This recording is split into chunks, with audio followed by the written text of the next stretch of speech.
La Fondation pour l'agriculture et la ruralité dans le monde, donc FARM, a été créée en 2005, reconnue utilité publique en 2006. FARM est un think tank, c'est-à-dire un club de réflexion, dont le credo est que l'agriculture dans les pays du Sud apporte une contribution forte au développement économique et social.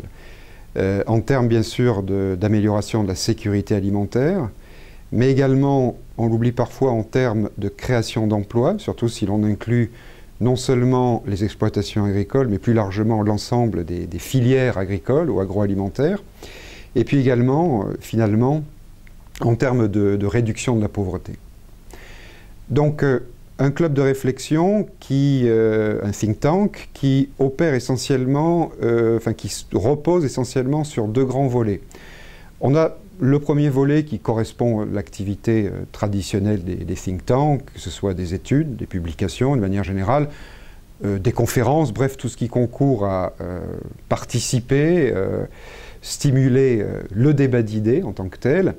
Et puis, depuis un petit peu plus récemment, depuis 2008, on a ajouté à ce volet-là un ensemble de projets opérationnels qui nous a conduit à travailler dans un premier temps en Afrique du Nord, en Algérie, au Maroc, beaucoup en Afrique de l'Ouest, dans des pays comme le Burkina Faso, le Bénin, le Mali et d'autres encore, où donc dans ce cadre-là, à travers ces projets opérationnels, on apporte du soutien direct, de l'accompagnement en quelque sorte, le plus souvent à des organisations de producteurs qui donc ont très souvent élaboré un plan stratégique de développement qu'on va accompagner sur tel ou tel point à travers des actions de formation et encore d'autres méthodes.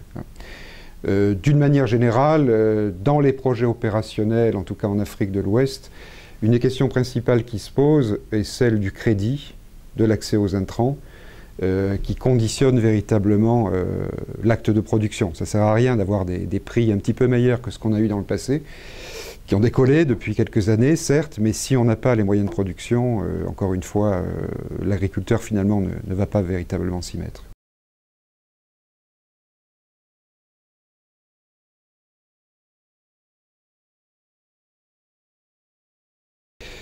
La question de l'assurance agricole, c'est d'abord la question de la gestion des risques, d'une manière générale. C'est-à-dire dans un univers très incertain, qui est celui donc, que l'on observe dans beaucoup de pays en développement, l'agriculteur a énormément de mal à investir si donc son revenu est très fluctuant, très variable, à cause d'aléas climatiques ou à cause des variations de prix ou encore d'autres éléments.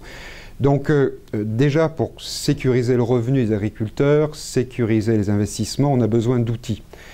Et nous pensons que l'assurance agricole peut être un de ces outils au sens où elle peut contribuer à réduire donc l'impact des aléas climatiques et finalement consolider, sécuriser donc la production agricole. Bon. C'est un premier élément.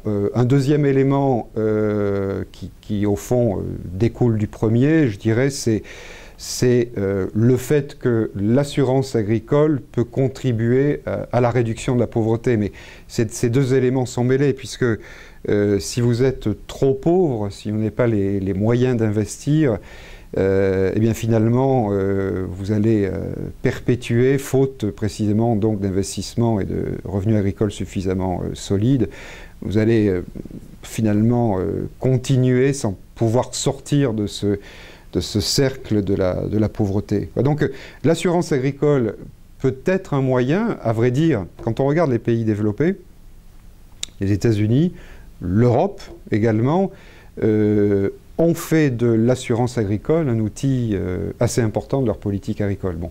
Alors d'autres pays en développement l'ont fait, c'est le cas de l'Inde depuis assez longtemps, certains pays d'Amérique latine, d'autres pays d'Asie dans une certaine mesure. Le cas des pays africains montre que précisément sur ce terrain-là, il y a beaucoup à faire.